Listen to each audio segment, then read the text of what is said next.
हम लोग पढ़ रहे हैं D and F block elements और D and F block elements में हमारा आज का टॉपिक है पोटेशियम परमैंगनेट।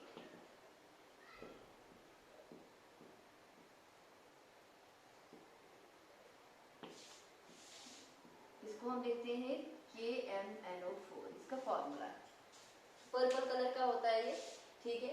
इसकी हमने प्रिपरेशन भी पढ़नी है, हमने इसकी प्रॉपर्टीज को भी जो है वो पढ़ना है, ठीक है। जैसे हमने पोटेशियम डाइक्रोमेट के बारे में पढ़ा था, बस वैसे ही हमें पोटेशियम परमैंगनेट के बारे में भी पढ़ना है, इसकी प्रिपरेशन एंड प्रॉपर्टीज के बारे में, ठीक है। सबसे पहले बात करेंगे इसकी प्रिपरेशन के बारे में।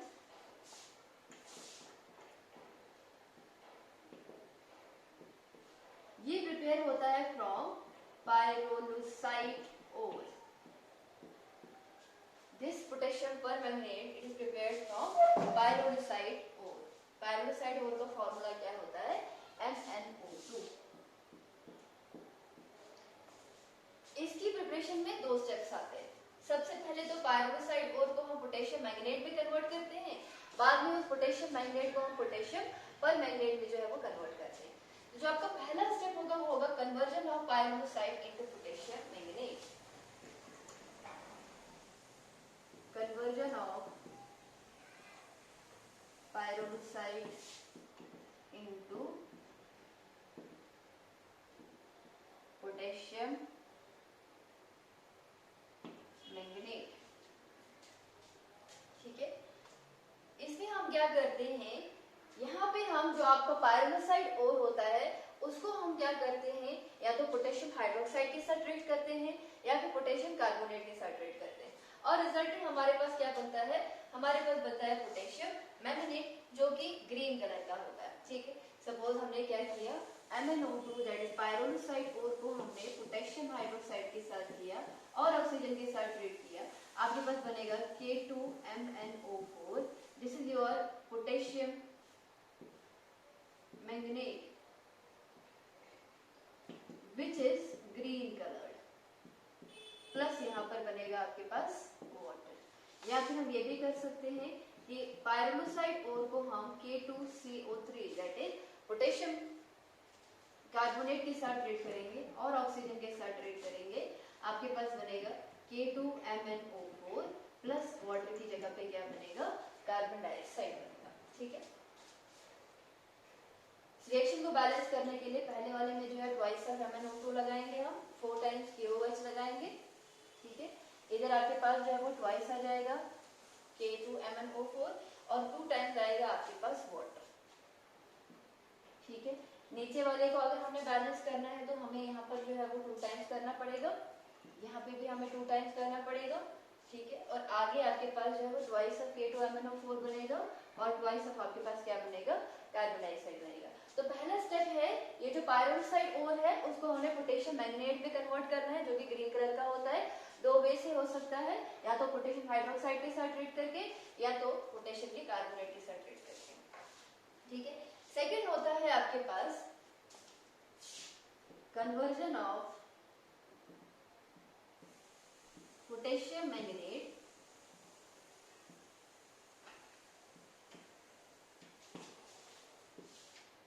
into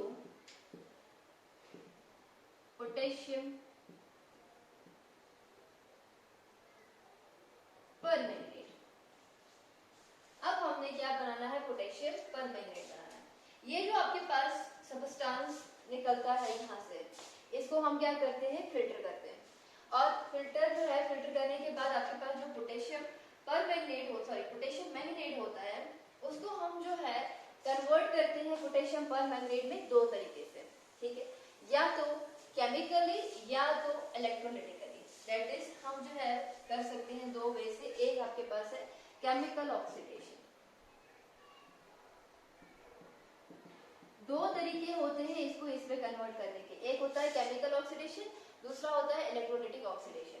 केमिकल ऑक्सीडेशन में क्या होता है, आप जो है वो पोटेशियम मैंगनेट को या तो कार्बन डाइऑक्साइड के साथ ट्रीट करेंगे या तो क्लोरीन के साथ ट्रीट करेंगे या तो ओजोन के साथ जो है वो ट्रीट करेंगे, और इससे क्या होगा, ये आपके पास जो पोटेशियम मैंगनेट होगा ये क्या हो जाएगा, ये ऑक्सीडाइज हो जाएगा किसमें, पोटेशियम परमैंगनेट में। फॉर एग्जांपल आपके पास क्या है, K2MnO4 that is potassium manganate. इसको हम ट्रीट करेंगे कार्बन डाइऑक्साइड के साथ और रिजल्टेड आपके पास क्या बनेगा, आपके पास बनेगा KMnO4 that is potassium permanganate plus MnO2 that is pyrolusite ore plus K2CO3 that is potassium carbonate. इसको बैलेंस करने के लिए यहाँ पे हमें 3 टाइम्स करना पड़ेगा, यहाँ पे आपके पास 2 टाइम्स आएगा और आगे आपके पास जो है वो 2 टाइम्स इधर भी आएगा और 2 टाइम्स यहाँ पे भी आएगा। ठीक है, डन। तो इस केस में क्या होता है आपके पास, यहाँ से जब हम यहाँ ले आते हैं, अच्छा आपके लिए क्वेश्चन है, मुझे पोटेशियम मैंगनेट और पोटेशियम परमैंगनेट में मैंगनीज की ऑक्सीडेशन स्टेट आप लोग जो है वो करके करेंगे, मतलब घर में जो है वो आराम से बैठ के कर लेना। ठीक है, रेडॉक्स में मैंने पढ़ाया था आप लोग की ऑक्सीडेशन स्टेट कैसे करवाते हैं। खाली इतना बता देती हूँ कि यहाँ पे मैंगनीज की जो ऑक्सीडेशन स्टेट होगी वो ज्यादा होगी, यहाँ पे क्या होगी, कम होगी, तभी ऑक्सीडाइज हुआ है। ठीक है, तो वो क्या होगी आप लोग खुद से कैलकुलेट करेंगे। नेक्स्ट है आपके पास, अगर आप K2MnO4 को क्लोरीन के साथ जो है वो ट्रीट करेंगे तो आपके पास क्या आ जाएगा, KMnO4 plus KCl that is potassium permanganate और आएगा आपके पास KCl। ये आएगा आपके पास 2 टाइम्स, यहाँ पे भी 2 टाइम्स और यहाँ पे भी आपके पास 2 टाइम्स आएगा। ये नेक्स्ट स्टेप है, यहाँ पे हम बोलते हैं नेक्स्ट आपके पास अल्टरनेट है। ठीक है, तीसरा ये भी हो सकता है कि जब आप K2MnO4 को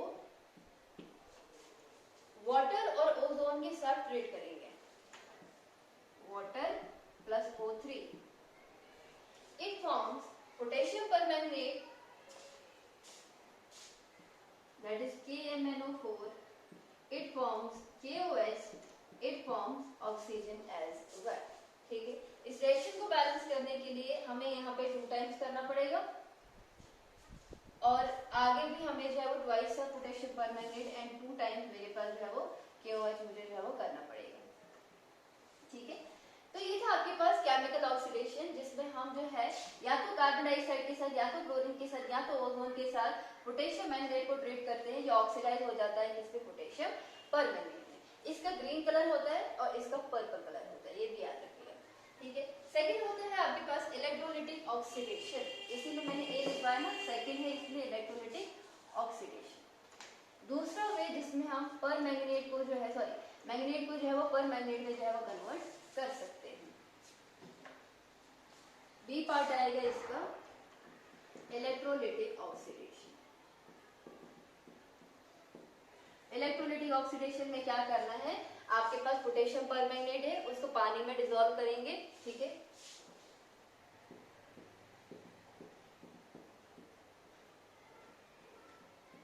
और वाटर, ये आपके पास क्या है, 2 इलेक्ट्रोड्स हैं। ठीक है, ये सपोज करो पॉजिटिव, ये आपका negative, this is your anode and this is your cathode. ठीक है, ये जब टूट जाता है तो ये बनाता है K positive plus MnO4 negative. ठीक है, क्या बनाएगा ये K पॉजिटिव, सॉरी मेरे पास है K2MnO4 नॉट KMnO4, सॉरी मेरे पास जो पोटेशियम मैंगनेट है, क्योंकि मुझे इससे ये बनाना है तो मैं लिखूंगी पोटेशियम मैंगनेट को पानी में जो है वो रखूंगी।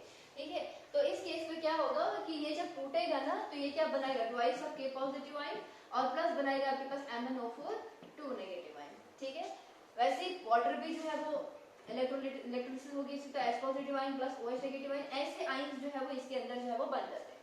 अब आपके पास जो एनाइन जाता है ना इस यहाँ की तरफ, वो जाता है आपके पास ये MnO4 नेगेटिव क्या करता है, वहां पे जो ऑक्सीडाइज करता है, दैट इज मैं लिखूंगी एट एनोड, एनोड पे होती है ऑक्सीडेशन। आपके पास MnO4 2 negative ion that is your manganate ion. Manganate ion की क्या हो जाती है, वहां पे ऑक्सीडेशन हो जाती है और ये क्या बनाता है MnO4 नेगेटिव प्लस यहाँ पर एक इलेक्ट्रॉन जो है वो निकल जाता है। ठीक है, this is your manganate ion, this is your permanganate ion, this is green color and this is purple color। ठीक है, और जो आपके पास कैटाइन होता है वो आपका H जाता है। ठीक है, H जाएगा इस वाली साइड, तो जब H वहां जाएगा तो आपके पास एट कैथोड पे क्या होगा, H पॉजिटिव आयन एक इलेक्ट्रॉन को गेन करेगा और आपके पास जो है वो हाइड्रोजन एटम जो है वो बनाएगा। या फिर हम ये भी बोल सकते हैं twice of H positive ion जो है इसको हम 2 इलेक्ट्रॉन देंगे तो ये जो है वो H2 आएगा। ठीक है, ये H पॉजिटिव आयन आया कहां से? It is come from water. ठीक है, तो ये एनोड से आया, ये कैथोड से आया। और आप जो है यहाँ पर जो है वो ये दोनों दिखाने से पहले आप जो है यहाँ पे ये भी दिखा सकते हो दैट K2MnO4 ये टूट जाता है, इसकी इलेक्ट्रोलिसिस हो जाती है twice of K positive ion plus MnO4 2 negative ion. ठीक है, और वाटर जो है वो टूट जाता है किसमें? H positive ion plus OH negative ion. ये दोनों दिखाने के बाद आप ये जो है दिखा सकते हैं।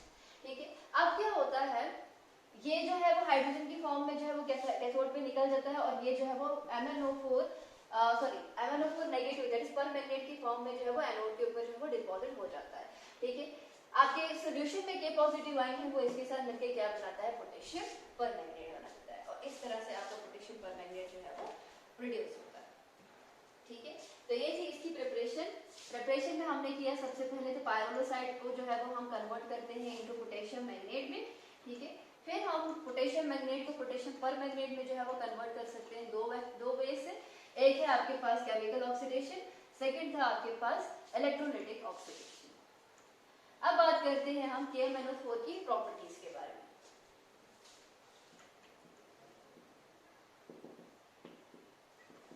नेक्स्ट है इसकी प्रॉपर्टीज में सबसे पहले आएगा कि ये डार्क पर्पल होता है, dark purple, moderately soluble in water, moderately soluble in water, whereas where solubility increases with the increase in temperature। आप टेम्परेचर को बढ़ाओगे ये ज्यादा सॉल्युबल होगा किसमें? वाटर। ठीक है, सेकेंड एक्शन ऑफ हीट,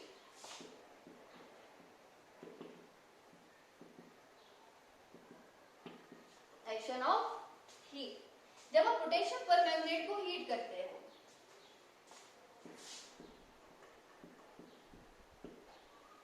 इसको हम क्या करेंगे? हीट करेंगे तो आपके पास पोटेशियम मैग्नेट बनता है। क्या बनता है? K2MnO4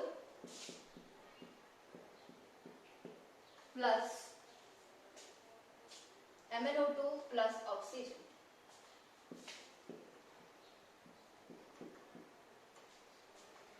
पोटेशियम परमैंगनेट को हीट करोगे तो पोटेशियम मैग्नेट में कन्वर्ट होगा। इसका मतलब अगर पर्पल कलर वाले को जो है आप हीट करोगे तो वो किस पे कन्वर्ट हो जाएगा?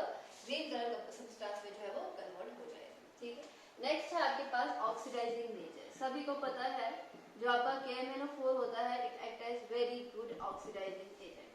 ठीक है, डिफरेंट मीडियम में ये डिफरेंटली एक्ट करता है। तीनों मीडियम में आपके पास न्यूट्रल हो, आपके पास एल्कलाइन हो, आपके पास एसिडिक हो, तीनों मीडियम में जो है ये अच्छा ऑक्सीडाइजिंग एजेंट जो है वो ऐड करता है। लेकिन किसमें ज्यादा करेगा हमने वो देखना है। ठीक है, सबसे पहले हम देखेंगे ऑक्सीडेशन इन न्यूट्रल मीडियम। ये जो भी मैं रिएक्शन लिखवाऊंगी वो सब ऑक्सीडाइजिंग नेचर में ही आएगा। ठीक है, तो हम लिखेंगे ऑक्सीडेशन इन न्यूट्रल मीडियम। पानी में ये किस तरह से जो है एज ऑक्सीडाइजिंग एजेंट जो है वो एक्ट करता है? It act as a moderately powerful oxidising agent.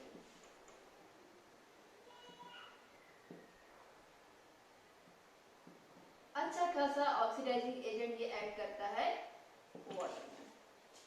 ठीक है, सपोज आपके पास KMnO4 है,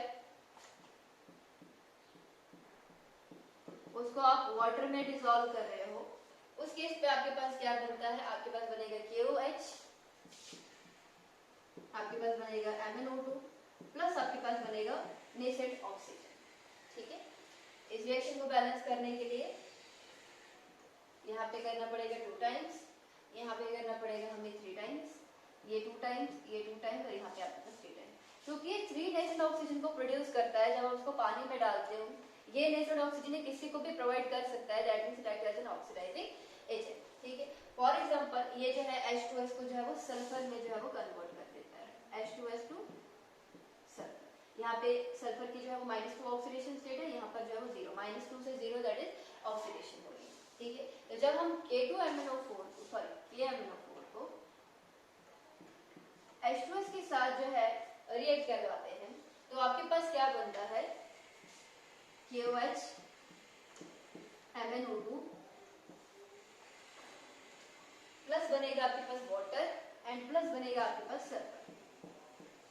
तो यहाँ देख रहे हो -2 से लेके 0 दैट मींस ऑक्सीडेशन हो रही है, ठीक है। इस रिएक्शन को बैलेंस करने के लिए हमें यहाँ पे 2 टाइम्स करना पड़ेगा, इधर आपका 3 टाइम्स आएगा, ठीक है। और आगे आ जाएगा आपके पास 2 times KOH, twice of MnO2, twice of water and 3 times आपका आ जाएगा सल्फर, ठीक है। ये जो रिएक्शन है ये न्यूट्रल मीडियम में होती है। जब आपके पास क्या होता है, KMnO4 पानी में होता है, वो वाला सॉल्यूशन जब H2S पे डालते हो तो आपके पास H2S को वो जो है वो सल्फर में कन्वर्ट कर देता है, ठीक है, दैट को ऑक्सीडाइज कर देता है। सेकंड हम लिखेंगे ऑक्सीडाइजिंग नेचर में ही लिखेंगे oxidation in alkaline medium.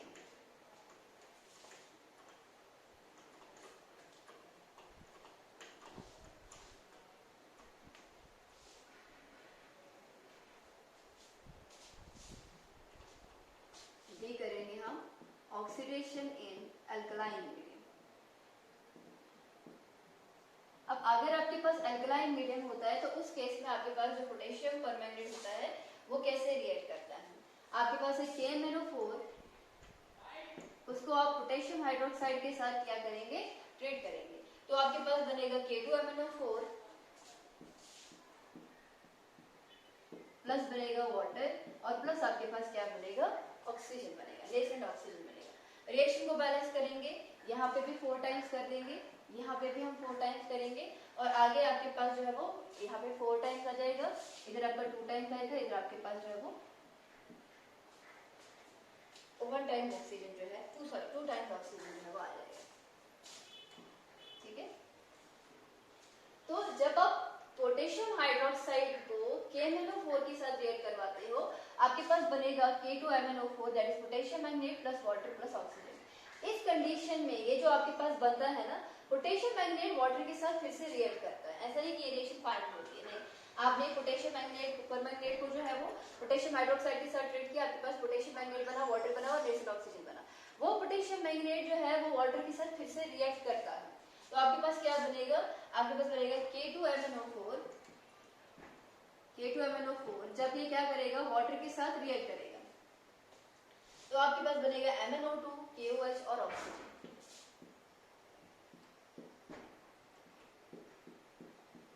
Reaction को बैलेंस करेंगे, यहाँ पे खाली हमें ट्वाइस ऑफ KOH लिखना है बस, बाकी सारा ठीक है, ठीक है। इस तरह से ये रिएक्शन होती है। और अगर हमने ओवरऑल लिखना है, ओवरऑल हो क्या रहा है कि इससे जो है आपके पास ये सारी चीजें जो है वो बन रही है, लेकिन स्टिल ये मेरे पास जो है वो यहाँ पर क्या हो रहा है, कैंसिल हो रहा है, ठीक है। तो हम क्या लिखेंगे, ओवरऑल रिएक्शन। ओवरऑल रिएक्शन में हम लिखेंगे KMnO4 2 times plus water, it forms MnO2 plus KOH plus nascent oxygen। और कितने प्रोड्यूस हुए, यहाँ पे 2 टाइम्स 1 टाइम, यहाँ पे 2 एंड 3 टाइम्स, ये कितना आएगा आपके पास 3 टाइम्स आएगा, ठीक है। तो इस तरह से आपके पास क्या होता है, जो आपके पास ओवरऑल ये है कि इससे पहले ये बना लेकिन ये जो है रहता नहीं है, ये इसमें फिर से कन्वर्ट हो जाता है। तो ओवरऑल आपके पास ये चीज बनी और ये जो है आपके पास 2 + 1 = 3 और बन कहां से रहा है, वो इससे बन रहा है आपके पास, ठीक है। लेकिन KOH जो है वो मेरे पास क्या हो रहा है, यूटिलाइज हो रहा है, इसलिए मैं जो है वो वाटर के एक्चुअली क्या होता है जब आप अल्कलाइन में डालते हो, अल्कलाइन में भी इसका जो है वो ऐसा इफेक्ट होता है जैसे इसका न्यूट्रल में होता है, वहां पे भी 3 नेसेंट ऑक्सीजन प्रोड्यूस होते हैं और यहाँ पे भी 3 नेसेंट ऑक्सीजन क्या होते हैं, प्रोड्यूस होते हैं। तो ओवरऑल क्या बोल सकते हैं हम कि जो आपका अल्कलाइन होता है, अल्कलाइन में तो पहले आपके पास 2 ही नेसेंट ऑक्सीजन प्रोड्यूस होते हैं, हाँ बाद में जब वो न्यूट्रल में कन्वर्ट हो जाता है, न्यूट्रल जब आपके पास वाटर के साथ रिएक्ट करता है तब आपके पास फिर से नेसेंट ऑक्सीजन प्रोड्यूस होते हैं और ओवरऑल आपके पास 3 नेसेंट ऑक्सीजन प्रोड्यूस होते हैं, ठीक है। तो जो आपके पास ये होता है KMnO4 होता है, अगर आपको कंपेयर करने के लिए बोले तो न्यूट्रल में ये ज्यादा अच्छा ऑक्सीडाइजिंग जो एजेंट होता है एज कंपेयर टू एल्कलाइन में, ठीक है। या बोल सकते हैं कि ओवरऑल दोनों का जो सेम से इफेक्ट ही होता है, ठीक है। तो ओवरऑल मेरे पास ये है कि जब मैं पोटेशियम परमैंगनेट को अल्कलाइन मीडियम में भी डालती हूँ तो मेरे पास जो है वो 3 नेचुरल ऑक्सीजन क्या होते हैं वो प्रोड्यूस होते हैं, ठीक है। अब इसमें रिएक्शन क्या है, एक चीज याद रखिएगा कि that alkaline solution of KMnO4 उसको एक पर्टिकुलर टर्म होती है जिसको हम कहते हैं बेयर्स रिएजेंट। इसी को मैं करती हूँ, मैं लिखूंगी अल्कलाइन KMnO4 जिसको हम क्या कहते हैं बेयर्स रिएजेंट। बेयर्स रिएजेंट जो है वो ऑर्गेनिक केमिस्ट्री में जो है वो इस्तेमाल किया जाता है, ठीक है। ये टेस्ट करने के लिए लगता है फॉर अनसैचुरेटेड ऑर्गेनिक कंपाउंड्स के लिए, ठीक है। जब आप अनसैचुरेटेड ऑर्गेनिक कंपाउंड को जो है वो ट्रीट करते हो बेयर्स रिएजेंट के साथ, तो जो बेयर्स रिएजेंट होता है इसका जो है पिंक कलर होता है। बेयर्स रिएजेंट जो है इसका पिंक कलर होता है और वो पिंक कलर क्या हो जाता है, डिस्चार्ज हो जाता है, खत्म हो जाता है, ठीक है। तो हम क्या लिखेंगे CH2 double bond CH2 plus करेंगे हम वाटर और प्लस करेंगे हम नेचुरल ऑक्सीजन। ये आए कहां से, ये अल्कलाइन KMnO4 से है, ठीक है। और आगे हम क्या लिखते हैं अल्कलाइन KMnO4 इसके ऊपर, दैट इज बेयर्स रिएजेंट। तो आपके पास क्या बनेगा इथाइलिन ग्लाइकोल, यहां से लिखो CH2 single bond CH2 OH और OH, इसको एक OH दे दो, ऑक्सीजन यहाँ के हाइड्रोजन यहाँ पे दे दो, तो यहाँ पे आएगा OH, यहाँ पे आएगा OH, this is your ethylene glycol, ठीक है। तो क्या होता है कि जब आप अनसैचुरेटेड को जो है बेयर्स रिएजेंट के साथ जो है वो ट्रीट करते हो तो आपके पास रिजल्टेंट क्या बनता है, एक अल्कोहल बनता है। ये टेस्ट होता है for the unsaturation in organic compound, ठीक है। तो अब जब आप अनसैचुरेटेड ऑर्गेनिक कंपाउंड को अल्कलाइन KMnO4 के साथ ट्रीट करते हो तो इसका जो पिंक कलर होता है वो क्या हो जाता है, वो डिस्चार्ज हो जाता है, ठीक है। नेक्स्ट है आपके पास ऑक्सीडेशन इन एसिडिक मीडियम, ये बी था, अभी आपके पास सी आ गया, oxidation in acidic medium.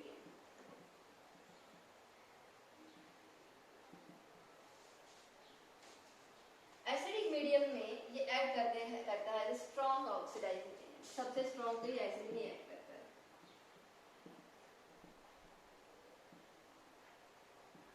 It acts as strong oxidising agent in acidic medium. कैसे, सबसे पहले तो अगर हम KMnO4 को सल्फ्यूरिक एसिड के साथ रिएक्ट करवाते हैं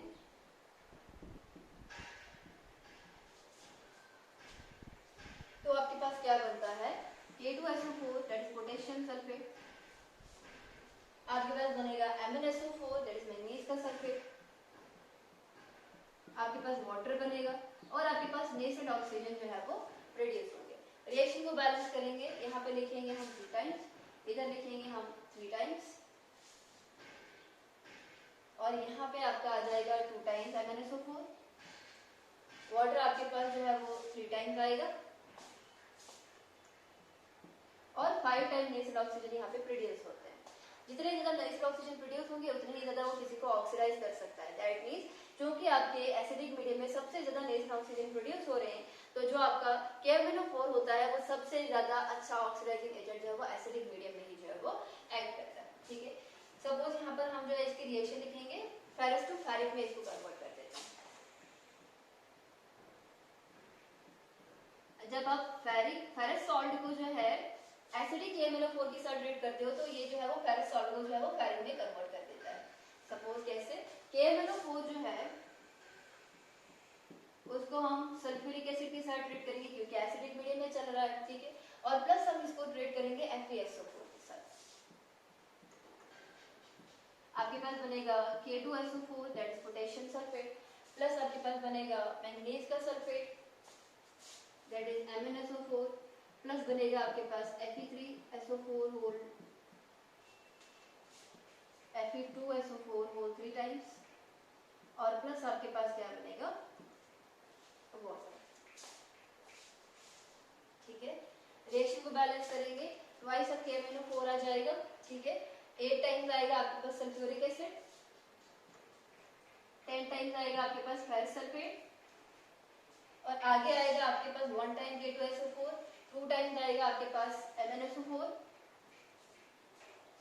8 टाइम्स आएगा आपके पास वाटर और 5 टाइम्स आएगा आपके पास फेरिक सल्फेट। यहाँ पे आयरन की ऑक्सीडेशन स्टेट +2 है, यहाँ से +3 है, +2 से +3 दैट इज इसकी ऑक्सीडेशन हो रही है। ठीक है, तो ये थे इसमें इसके कुछ केमिकल प्रॉपर्टीज, जिसके सबसे ज्यादा इंपॉर्टेंट जो है वो क्या है, इसका ऑक्सीडाइजिंग नेचर। एक बार फिर से बोलती हूँ कि इसके ऑक्सीडाइजिंग, अगर मैं इसकी प्रॉपर्टीज की तरफ चलूँ तो इसका जो कलर होता है वो पर्पल कलर होता है, ये मॉडरेटली सॉल्युबल होता है वाटर में, लेकिन हाईली सॉल्युबल होता है जब इसका टेम्परेचर हम इंक्रीज करते हैं। जब आप उसको हीट करते हो जो पोटेशियम परमैंगनेट होता है वो पोटेशियम मैंगनेट में जो है वो कन्वर्ट हो जाता है। इसके अलावा इसकी ऑक्सीडाइजिंग प्रॉपर्टीज़ के बारे में अगर हम देखें तो जो ये पोटेशियम परमैंगनेट होता है ये एक अच्छा ऑक्सीडाइजिंग एजेंट होता है, लेकिन डिफरेंट मीडियम में जो है ये डिफरेंटली एक्ट करता है। न्यूट्रल मीडियम में जो है इसकी ऑक्सीडाइजिंग कैरेक्टर जो होती है वो इसलिए होती है क्योंकि वहाँ पे 3 एसिड ऑक्सीजन प्रोड्यूस होते हैं, अल्कलाइन में भी 3 ही प्रोड्यूस होते हैं, एसिडिक में 5 होते हैं, इसलिए एसिडिक मीडियम में जो है एसिडिक KMnO4 जो है वो act as the strongest oxidising agent among 3। ठीक है, तो ये था आपके पास KMnO4 that is potassium permanganate. तो डी ब्लॉक में आपके पास इतना ही था कि डी ब्लॉक की कुछ ट्रेंड्स एंड प्रॉपर्टीज, उनकी electronic configuration, oxidation state and all that, और आपके पास डी ब्लॉक में जो है वो K2Cr2O7 that is potassium dichromate था और पोटेशियम परमैंगनेट था। ठीक है, अब बात करेंगे हम एफ ब्लॉक एलिमेंट्स की।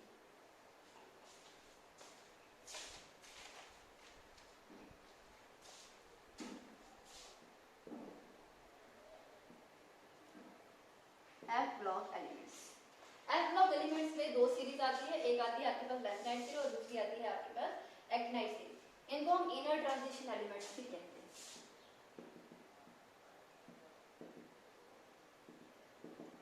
इनर ट्रांजिशन एलिमेंट्स क्यों? क्योंकि ये डी ब्लॉक से ही जो है वो निकाले गए थे। ठीक है, तो एफ ब्लॉक एलिमेंट्स क्या होते हैं? The elements which have partly field F subshell, the elements which have partly filled F subshell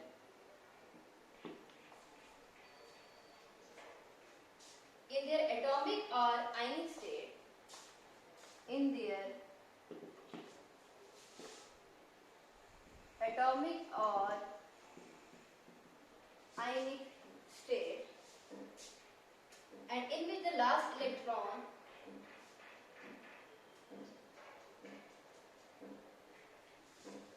आप यहां तक भी लिख सकते हैं, जहां पे लास्ट इलेक्ट्रॉन एफ सबशेल में जाता है या अंडरस्टूड कीजिए। जहां पे आपके एटम्स में या फिर आयंस में पार्टली फिल्ड एफ ऑर्बिटल होती है उसको हम क्या कहते हैं? एफ ब्लॉक एलिमेंट कहते हैं। या फिर जहां पे आपके पास बैलेंस इलेक्ट्रॉन जो है वो एफ सबशेल में जाता है, एंटी पेनल्टीमेट शेल कहा जाता है इसको। बैलेंस शेल होता है, बैलेंस शेल के अंदर होता है पेनल्टीमेट और पेनल्टीमेट के अंदर होता है आपका थर्ड लास्ट का मतलब होता है आपका एंटी पेनल्टीमेट। ठीक है, दैट इज पहले बैलेंस फिर आपका पेनल्टीमेट और अंदर आ जाएगा आपके पास anti penultimate shell.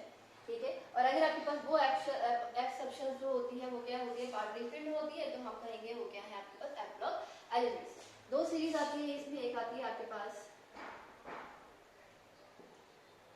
Lanthanide series, second आती है आपके पास एक्टिनाइट सीरीज। एक आ जाएगा आपके पास लैंथेनाइट सीरीज और एक क्या आ जाएगा आपके पास lanthanide series, lanthanide series and actinide series. इसको लैंथेनाइट सीरीज इसलिए कहते हैं क्योंकि इसका पहला मेंबर जो है वो लैंथेनम है। इसको एक्टिनाइट सीरीज इसलिए कहते हैं क्योंकि इसका पहला मेंबर जो है एक्टिनियम है। ठीक है, तो इस वजह से इनका नाम क्या पड़ा है? लैंथेनाइट सीरीज और एक्टिनाइट सीरीज पड़ा। लैंथेनाइट सीरीज जो होती है, सबसे पहले हम इसकी बात करेंगे।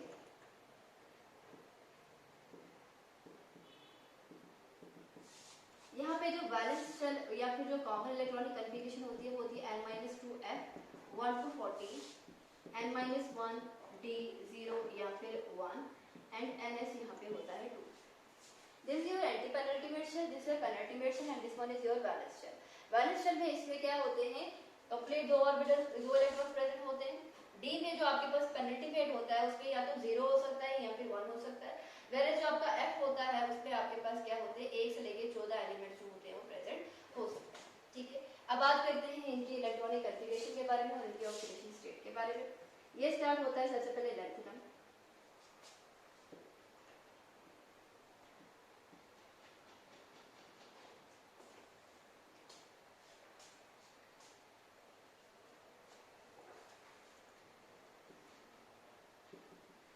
ये ज्यादा नीचे दिखने नहीं आएगा।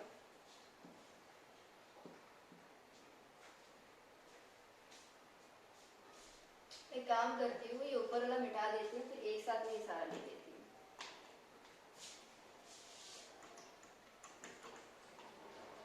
ऐसे आधे एलिमेंट इस साइड, आधे एलिमेंट उस साइड।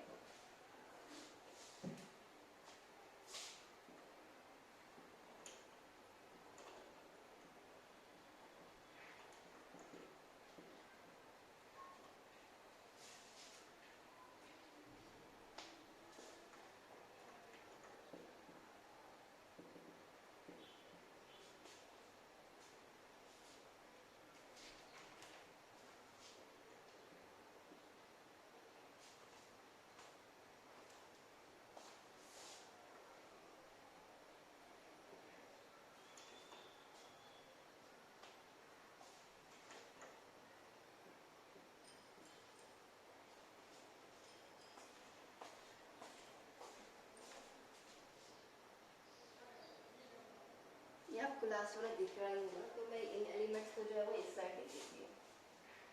मैं यहाँ पे हॉल्मियम को लिख देती हूँ, देन एर्बियम को, देन थोलियम को, देन यटरबियम को, और यहाँ पे मैं लुटीशियम को लिख देती हूँ। ठीक है, हॉल्मियम से आगे जो है मैंने इस साइड लिख दिया। Lanthanum, cerium, praseodymium, neodymium, promethium, samarium, europium, gadolinium, terbium, dysprosium, holmium, erbium, thulium, ytterbium and lutetium. ठीक है, यहाँ पे इनका एटॉमिक नंबर लिखेंगे 57, 58, 59, 60, 61, 62, 63, 64, 65, 66, 67, 68, 69, 70 and 70. From 57 up to 71. ठीक है, अब इनकी इलेक्ट्रॉनिक कॉन्फ़िगरेशन लिखते हैं। इलेक्ट्रॉनिक कॉन्फ़िगरेशन में यहाँ पे ज़ीनॉन आता है हर जगह।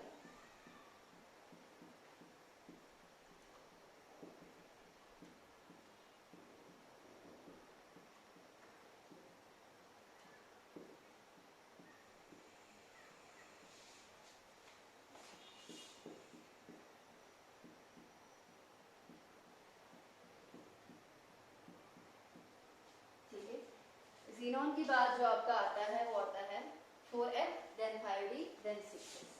4f, 5d, 6s। फिलिंग अभी नहीं कर रहे हैं।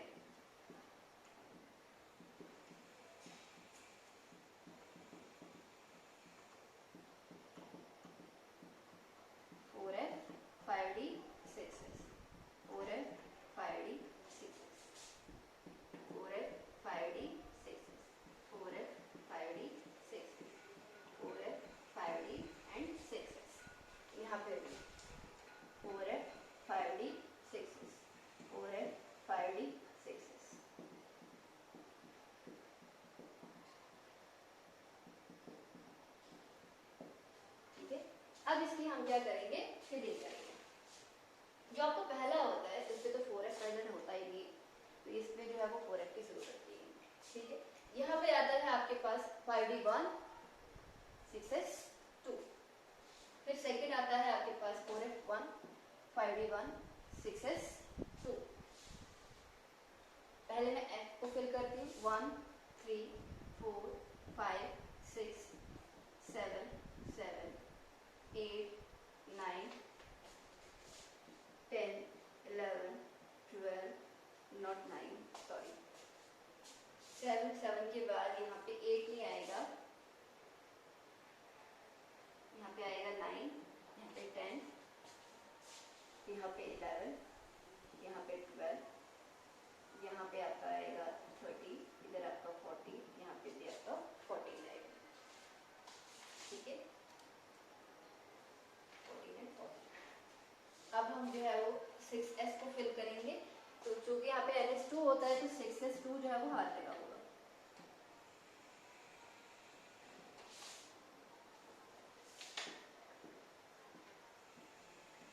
ठीक है, और 5D के केस में क्या होता है, 5D के केस में सारे ही तकरीबन 0 होते हैं, खाली सीरियम होता है आपके पास 5D1, गैडोलिनियम होता है आपके पास 5D1,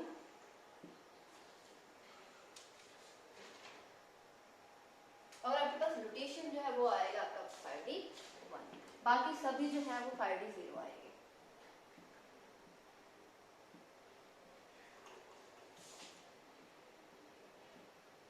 ठीक है, देखो 6s2 हर जगह है। ठीक है, और 4s जो है 1 2 नहीं है, 3 है, 4 है, 5 है, 6 है, 7 2 बार है। ठीक है, देन 9 10, 7 2 बार है और 14 आपका 2 बार है बस। और जो आपको 5D है, सीरियम में 5D1 आएगा आपके पास, गैडोलिनियम में 5D1 आएगा, और लुटेशियम वाले जो लास्ट वाला है आपके पास वहां पे 5D1 आएगा, बाकी सब में आपके पास जो है वो 5D0 ही होगा। ये इनकी क्या है, इलेक्ट्रॉनिक कॉन्फ़िगरेशन है। ठीक है, कुछ इलेक्ट्रॉनिक कॉन्फ़िगरेशन तो हम जो है वो बोल सकते हैं due to the fully filled configuration या हाफ फिल्ड इलेक्ट्रॉनिक कॉन्फ़िगरेशन की वजह से एक्सेप्शन है, बाकी जो होती है उनके लिए जो है वो कोई खास एक्सप्लेनेशन जो है वो नहीं है हमारे पास। इसके अलावा ये ऑक्सीडेशन स्टेट कौन कौन सी शो करते हैं, ये वाला शो करता है आपके पास +3, जो आपका लैंथेनम है वो +3 ऑक्सीडेशन स्टेट शो करता है, ये वाला +3 शो करेगा, +4 शो करेगा, ये वाला +3 भी शो करेगा, +4, ये वाला +2 शो करेगा और +3 शो करता है। ठीक है, उसके बाद ये वाला जो है वो +3 शो करेगा, दिस वन +2 +3, अगेन +2 होगा एंड +3 होगा। ठीक है, उसके बाद +3 आ जाएगा, ये वाला +3 और +4 जो है वो शो करता है। ठीक है, अगेन ये जो आपका डिस्पोसिलियम है ये जो है वो +3 जो है वो शो करता है। नेक्स्ट आएगा आपके पास, ये दोनों भी जो है वो +3 ही शो करते हैं। देन जो आपका थोलियम होता है वो +2 एंड +3 शो करता है। ये टेरिबियम भी जो है वो +2 एंड +3 ही शो करता है, और ये वाला जो आपके पास है ये लुटेशियम जो आपके पास होता है ये +3 शो करता है। ठीक है, ये कितना शो करेगा, +3 शो करेगा। इन सब में जब आप देखोगे इन सब में +3 जो है वो कॉमन है, तो +3 ऑक्सीडेशन स्टेट जो है वो सबसे ज्यादा स्टेबल ऑक्सीडेशन स्टेट है इन सब की। बेटा मैंने यहाँ तक कॉन्फ़िगरेशन दे दी, और ये जो आगे लिखी है ये की ऑक्सीडेशन स्टेट लिखी है। ऑक्सीडेशन स्टेट में आप देख रहे हो कि +3 हर एक में, इसका मतलब +3 ऑक्सीडेशन स्टेट सबसे ज्यादा कॉमन भी है और सबसे ज्यादा स्टेबल भी होगा। कुछ जो होते हैं some shows +2 as well as +4,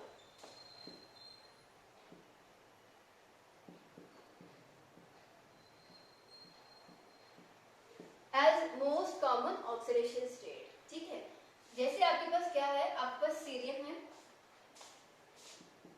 आपके पास Tb, दैट इज आपके पास क्या है, टर्बियम है, दिस एंड दिस वन। ठीक है, सीरियम जो है 1 2 3 4, जब 4 इलेक्ट्रॉन जो है वो लूज करेगा तो यहाँ पर जो है वो 4s0 इलेक्ट्रॉनिक कॉन्फ़िगरेशन शो करेगा।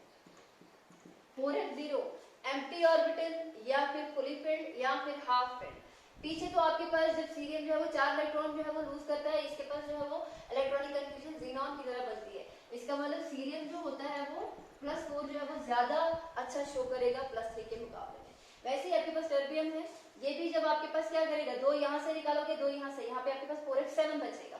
ठीक है, 4s7 जो होती है हाफ फिल्ड इलेक्ट्रॉनिक कन्फिग्रेशन, जो आपका F होता है उसमें 14 इलेक्ट्रॉन आते हैं, हाफ हो गए, देन हाफ इलेक्ट्रॉनिक कन्फिग्रेशन ज्यादा स्टेबल है, इसलिए आपका Tb जो है वो +4 ऑक्सीडेशन स्टेट जो है वो ज्यादा प्रेफर करता है as compare to +3।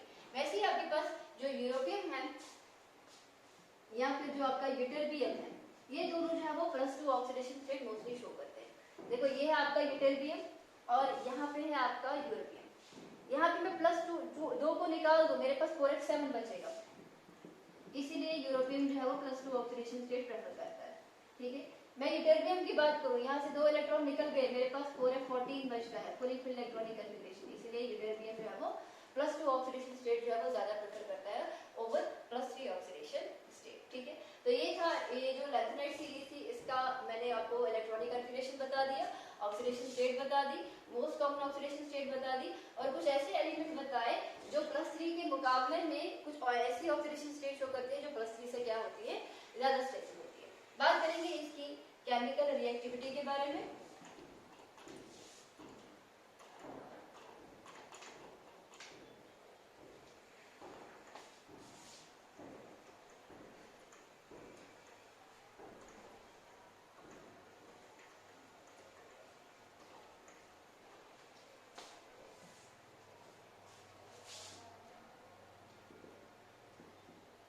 Chemical reactivity, सबसे पहले तो they tarnish on exposure to air.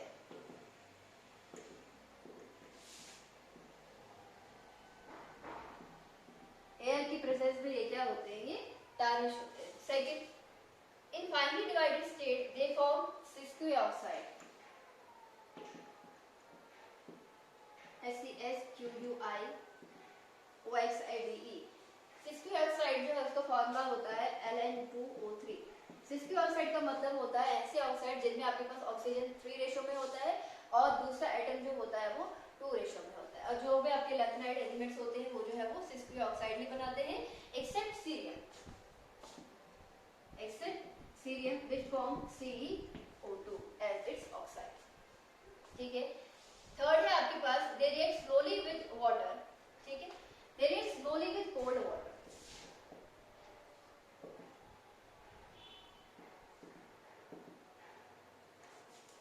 They react slowly with cold water but rapidly with hot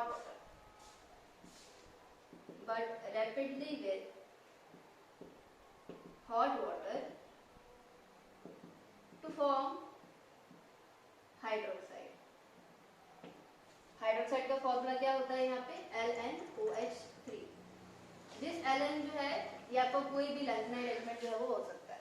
ठीक है, ये जो है वो LnOH3 जो है वो टाइप का जो है ये क्या बनाता है, बेस बनाता है। ठीक है, अब लैंथेनाइड जो है वो LaOH3 बनाता है, लुटेशियम लास्ट वाला LuOH3 बनाएगा।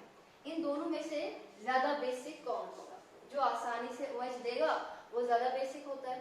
यहाँ पे क्या आता है, जब हम लैंथेनाइड से अक्रॉस पीरियड चल के लुटेशियम की तरफ जाते हैं, साइज जो होता है लैंथेनाइड एलिमेंट्स का वो क्या होता है, वो कंट्रैक्ट होता है, जिसको हम लैंथेनाइड कंट्रैक्शन कहते हैं आगे बढ़ने वाले।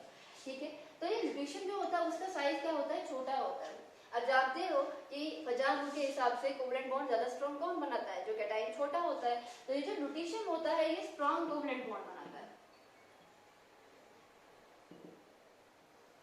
विद OH, जिसकी वजह से ये OH जो है वो उतनी आसानी से जो है वो सोल्यूशन में नहीं दे पाता है। वैसे आपका लैंथेनाइड जो होता है वो जो है वो आसानी से जो है वो दे सकता है, इसीलिए ये वाला जो LaOH3 जो होता है आपका वो स्ट्रॉन्ग बेस होती है, वेयर जो आपका LuOH3 होता है ये वीक बेस होता है। इससे हम ये भी बोल सकते हैं जब हम across the period lanthanide series की तरफ चलते हैं तो जो आपके पास बेसिक कैरेक्टर होता है हाइड्रोक्साइड का वो डिक्रीज होता है, क्यों, because of the lanthanide contraction की वजह से। ये जो है लैंथेनाइड्स ये रिएक्ट करते हैं हाइड्रोजन के साथ भी। Third, lanthanides react with hydrogen at 575